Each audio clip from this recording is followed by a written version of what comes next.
están? Les habla Marian de la Fuente. Florida tendrá un nuevo representante en el Congreso y esto gracias a las mediciones del censo. Sí, ese mismo censo al que en muchas ocasiones no damos importancia, pero que así es de importante en el recuento poblacional que desde el año 1970 determina el número de congresistas de cada estado. Sorpresivamente, quizá por la pandemia o por temas políticos, los estadounidenses se han movido hacia el sur y hacia el oeste del país y Nueva York y California, que alguna vez fueron los motores del crecimiento demográfico, pues han perdido influencia política. De acuerdo con los datos publicados ayer por la Oficina del Censo, esta vez las cifras generales del 2020 reflejan a Texas como el segundo estado que más aporta al Producto Interno Bruto de la Unión, el segundo con el más peso en el colegio electoral y también el segundo con mayor población hispana, un 40% de su población general. California sigue siendo el estado más poblado, mientras que Wyoming, por ejemplo, mantiene su posición como el de menores habitantes. Colorado, Montana, Oregón, Florida y Carolina del Norte han obtenido un nuevo escaño, respectivamente.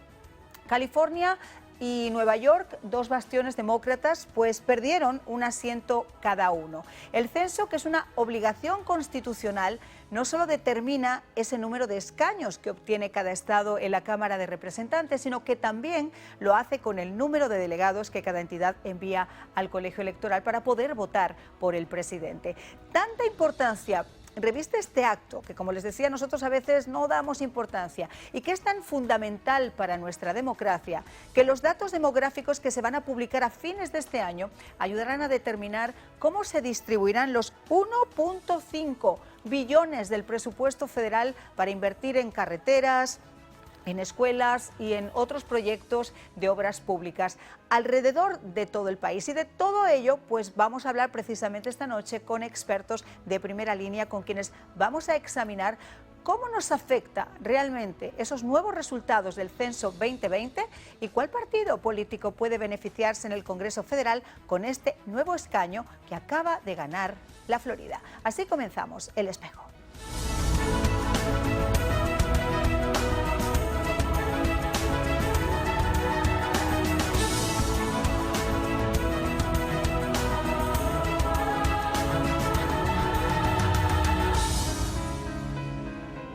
Bueno, pues ya comenzamos de inmediato, porque uno dice, cuando nos llegan y nos dicen tiene que rellenar el censo y te insisten con el censo y a veces uno dice, no, yo no lo voy a rellenar porque tengo... Es más, les voy a ser muy honestos, a veces uno prefiere irse al mall que rellenar una cosa tan importante de la que, como siempre les decimos, depende lo que acabamos de ver. Un nuevo escaño en el Congreso de la Florida, que no sabemos de momento hacia dónde podrá ir, pero para eso tenemos a nuestros expertos en el día de hoy. Bob McCauley, abogado e historiador, muchísimas gracias por estar con nosotros.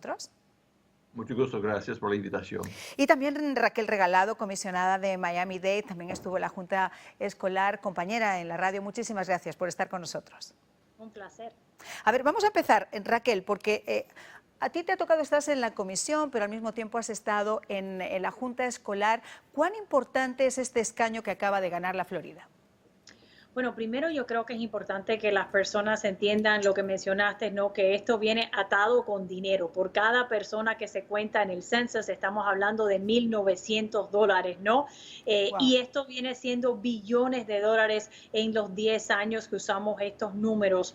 La Florida esperaba 2 asientos y Texas esperaba 3 asientos. Entonces, muchos vimos los números y nos preocupamos. En la ciudad de Miami, en el 2010, se hizo un reto al censo y ya yo estoy hablando con nuestros abogados en el condado de Miami-Dade para retar estos resultados del condado Miami-Dade. A nosotros nos preocupa que no recibimos una cuenta más alta. Vamos a recibir más cifras en agosto y entonces vamos a hacer nuestros distritos, pero esto impacta a nuestra economía, impacta a nuestro sistema escolar y, como mencionaste, también los proyectos capitales, y nos preocupa mucho porque el tener un escaño, y quiero saber lo que dice Bob, pero yo pienso que va a ir al centro de la Florida, donde contaron mucho mejor que el sur. ¿Y tú crees que de ir al centro de la Florida estaríamos hablando de una mayoría más republicana? Bueno, lo que vimos en términos de crecimiento en el centro de la Florida, muchos puertorriqueños que se han mudado en los últimos años, muchos de ellos se están registrando como independientes.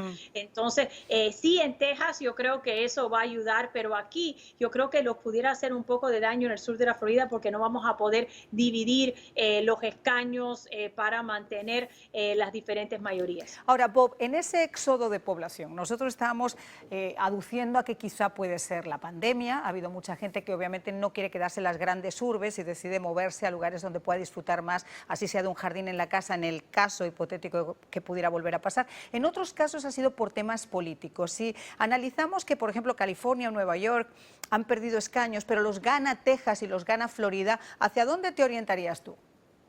Yo creo que esto refleja una tendencia de hace décadas. La pandemia ha ayudado a Florida, pero el efecto acumulado no es del año pasado, es desde el año 2010. Entonces, Florida, Texas son estados con buenas economías, buen manejo del gobierno relativamente limitado, impuestos bajos, un buen ambiente para vivir, para hacer negocios.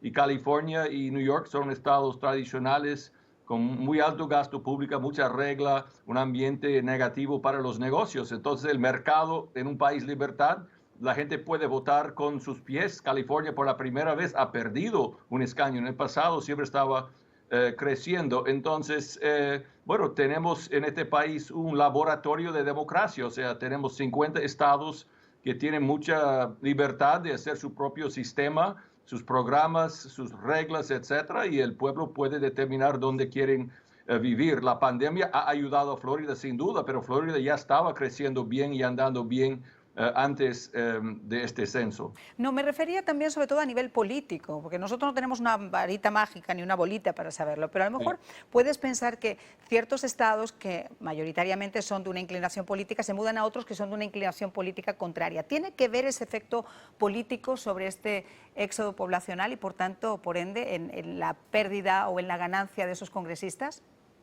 Yo creo que Florida, recibiendo muchos nuevos residentes de New York y California, por ejemplo, esa gente tiene sus propias ideas, su ideología. Entonces, tener más gente en este estado podría afectar la mezcla ideológica, pero también puede ser que gente con pensamiento más de la derecha son la gente que está mudando. Entonces, no es necesariamente el efecto que Florida automáticamente va a fortalecer como estado republicano, pero como la legislatura controla el proceso de diseñar los distritos, van a hacerlo de una manera para tratar de favorecer al Partido Republicano. Eso es natural y en Texas va a ser lo mismo.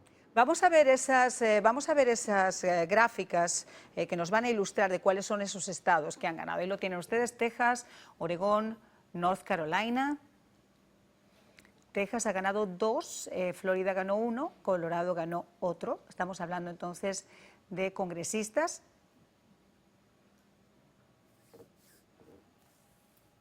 No sé si teníamos alguna otra placa, ¿es la única placa que tenemos? Ok, listo, esa es la única placa que teníamos que les va a ilustrar a ustedes los escaños que se han ganado, y en este caso hay otros, como les decíamos, California, Nueva York, que los han perdido. Pero a mí me gustaría hablar con Raquel, en este caso concreto, porque cuando se hace el censo hay muchas personas que dicen: mi estatus migratorio puede de alguna forma influir a la hora de elaborar el censo, y siempre se dice, y los medios de comunicación lo reiteramos continuamente, que el hecho de que tú seas legal o ilegal no implica que no puedas rellenar tu censo, porque eso es un barómetro para saber cuánta gente vive en cada población independientemente de su estatus migratorio. Pero este año y en ocasiones anteriores ha habido miedo a decirlo, y eso afecta porque a la hora, por ejemplo, de saber esos números, cuán reales son esos números, si tenemos un volumen de población de indocumentados que no ha hecho el censo sumado a los que de por sí tampoco lo han querido entregar.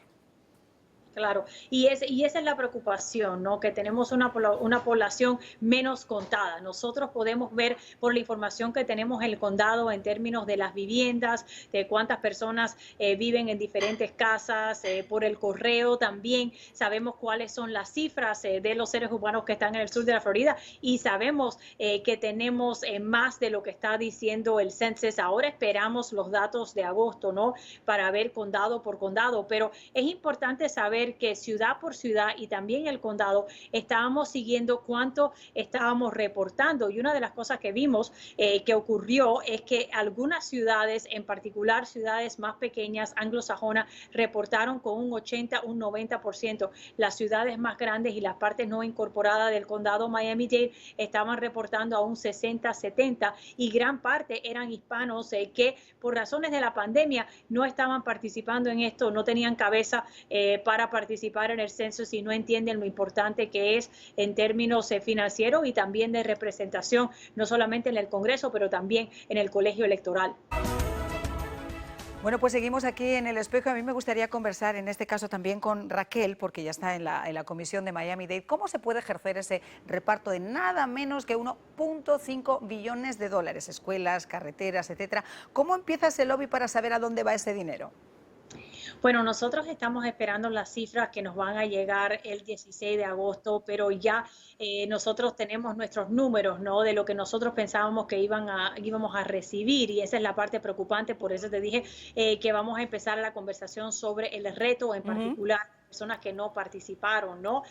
Nosotros también tenemos que rehacer nuestros distritos y una de las cosas, Marian, que te quería preguntar, que no sabemos si va a pasar en tiempo porque la pandemia ha aplazado estos números, no sabemos si nuestro departamento de elecciones va a poder cambiar los recintos, normalmente eso se hace las elecciones en noviembre, pero es muy posible que esta vez vamos a tener que esperar hasta el próximo año. Las incorporaciones, ¿no? Las ciudades que empiezan a ser ciudades, las que desaparecen, las que se unen, realmente es un trabajo complicado. Ahora, Bob, cuando se habla, por ejemplo, en el caso de Raquel, que dice, bueno, empiezan las discusiones, yo me imagino que hay enfrentamientos políticos, enfrentamientos judiciales, ¿cómo se define eso?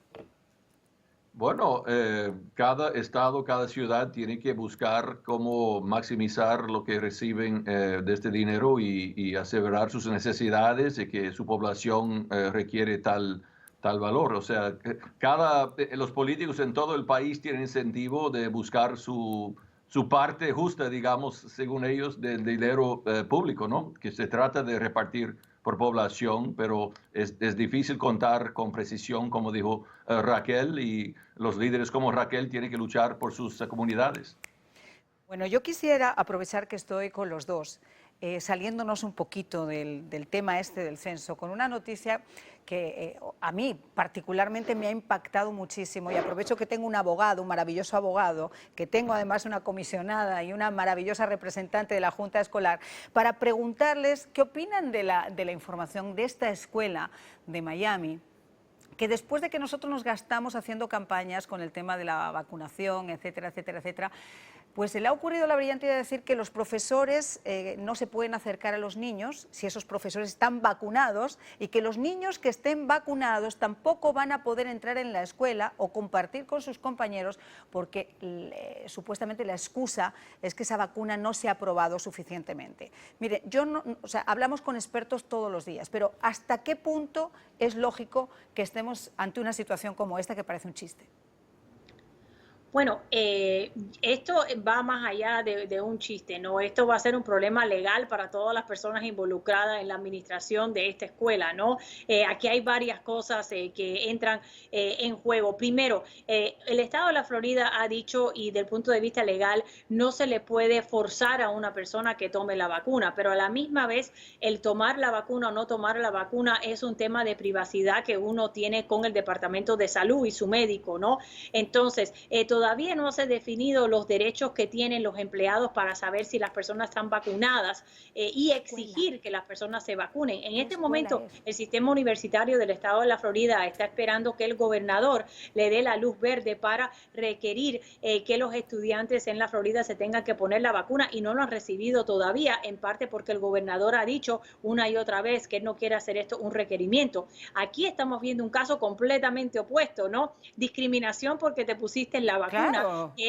Que es tan ilegal, sino más ilegal que exigirte ponerte la vacuna. Entonces, aquí ellos se van a enfrentar a varios problemas, incluyendo una investigación, reciben fondos del estado de la Florida, el Departamento de Educación y el Departamento de Salud los van a investigar y vamos a esperar los resultados. Claro, Bob, pero mientras todo eso ocurre, hay maestros que a lo mejor están inhabilitados de poder hacer su trabajo y va a haber alumnos que van a estar imposibilitados de poder ir a la escuela y estar con sus compañeros. Yo creo que cuando se ve la pandemia y toma decisiones, hay que pensar en beneficio total del pueblo, de los niños. O sea, la pandemia, salud es una cosa, pero hay efectos colaterales, educación, salud mental, salud económica, y hay que tener sentido común. No hay nada sin riesgo y los niños sin vacuna, los niños están con muy poco peligro. Hay que educarlos, dejarlos desarrollar socialmente. Su salud mental es muy importante. Y si todo el mundo tiene derecho a la vacuna, cuando la gente tiene vacuna, puede protegerse. Una persona no vacunada que es joven tiene poco riesgo. Hay que dejar a la gente vivir, utilizar la vacuna para proteger a la gente más vulnerable. Pero hay que educar a los niños, dejar a los niños ser niños, crecer, socializar, desarrollar. O sea, los efectos colaterales son muy dañinos y hay que ver todo el bienestar del pueblo y utilizar sentido común. Claro, pero lo más desgraciado es que a veces el sentido común es el menos común de los sentidos y es lo que precisamente se está aplicando en este momento. Hoy teníamos una noticia que por fin se acepta que ninguna persona necesita tener esa máscara en exteriores si ha sido vacunado, si ha pasado un tiempo prudencial, pues ya puedes estar en la calle sin máscara. Se está, como te digo, incentivando el tema de la vacuna, incluso ahora para los más jóvenes, para los chicos de 16 años. Y sin embargo te encuentras con cosas como esta, que para esos indecisos, por ejemplo, esas personas que todavía están, que no saben qué hacer, son efectos bastante negativos. Ahora, mi pregunta es, ¿un maestro puede demandar a la escuela, Raquel? Bueno, en este caso sí tienen la habilidad de demandarlos, ¿no? Y una cosa es lo que va a estar investigando el estado de la Florida y lo otro es los derechos que tienen los padres y los maestros de demandar a la escuela por discriminación o porque están pidiendo información que no tienen el derecho a pedirle, ¿no? Esa es otra cosa. Nosotros aquí en este país tenemos privacidad en términos de nuestra salud médica y no tenemos que darle la información sobre nuestra vacunación a nuestros empleados. Entonces, ya son varios temas. Ahora, lo interesante de esto es que en la sesión legislativa se pasó una ley que limita los litigios en casos de COVID. Vamos a ver si pueden aplicar eso. Esa ley tiene que entra en vigencia el 1 de julio y tiene que ver con no seguir las normas. Entonces, esto es lo opuesto, ¿no? Y vamos a ver cómo la Corte interpreta esa ley, cómo aplica a este caso o no. Claro, porque mientras tanto esos niños, por ejemplo, están imposibilitados de ir a la escuela. Tendrían que hacerlo online o esos profesores estarían imposibilitados de poder ir a la escuela. Estamos hablando de un proceso que se puede llegar a demorar. Entonces yo me imagino, a mí como padre no me gustaría que nadie me tenga que decir a mí lo que yo tengo que hacer con mi hijo, siempre y cuando cumplan las reglas, como estamos hablando, en este caso impuestas por el tema de la pandemia, el tema del COVID y por el sentido común. Pero esto no deja de ser un problema bastante grave para esos profesores que no pueden ir y para esos alumnos que tampoco pueden asistir. Y los padres, me imagino que con las juntas escolares también tendrán algún tipo de influencia, ¿no? De poder empujar. Claro, esta es una escuela privada, entonces recibe algunos fondos estatales y por eso se va a investigar, pero es una escuela privada. Si fuera una escuela dentro del distrito escolar, esto nunca ocurriría, ¿no? Esto no puede ocurrir dentro de lo que es el sistema público, pero es una escuela privada que recibe algunos fondos estatales y por eso se va a investigar por el Departamento de Educación.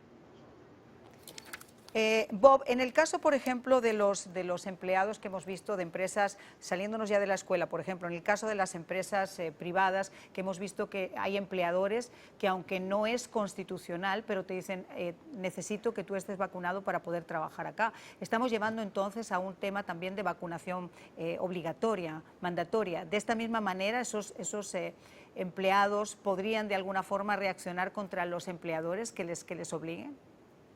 Cuando se tratan de empleadores privados, tienen derecho de despedir empleados por cualquier razón, entonces hay bastante libertad en ese sentido, pero el mercado funciona, o sea, un empleador que tiene empleado que trabaja bien, ¿para qué va a votarlo? Entonces, realmente es algo para discutir y analizar, y demandas son una cosa, pero hay cosas que tienen sentido que tal vez no son ilegales o legales. Entonces, esto es algo para discutir y yo creo que deberían decir que la gente debería tener libertad y si cada persona puede tener la vacuna para protegerse, entonces deja eso y bueno, es difícil, pero poco a poco estamos saliendo de esto, la vacuna es la solución.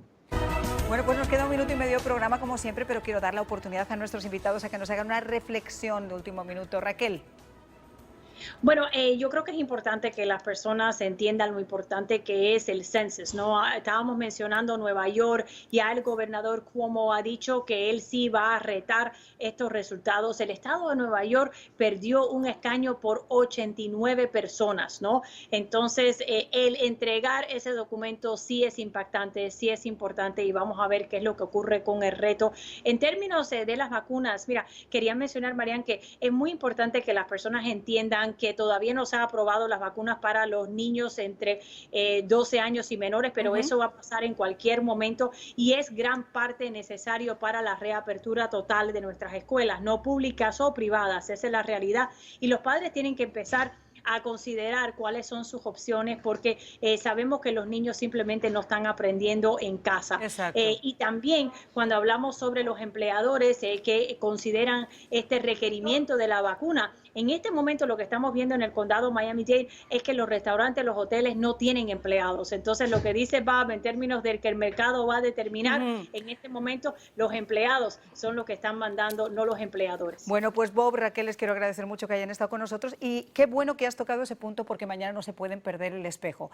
Dicen que el que hace la ley hace la trampa y yo llevo bastante tiempo queriendo hacer este programa porque de aquí además nos perjudicamos todos. Raquel acaba de dar con un punto muy importante y es que en este momento hay pequeñas empresas, medianas empresas que están cerrando porque la gente está abusando del Social Security, el que pagamos nosotros, y hay mucha gente que está perdiendo sus viviendas porque la gente directamente no quiere pagar. Lo vamos a ver mañana en El Espejo. Muchas gracias.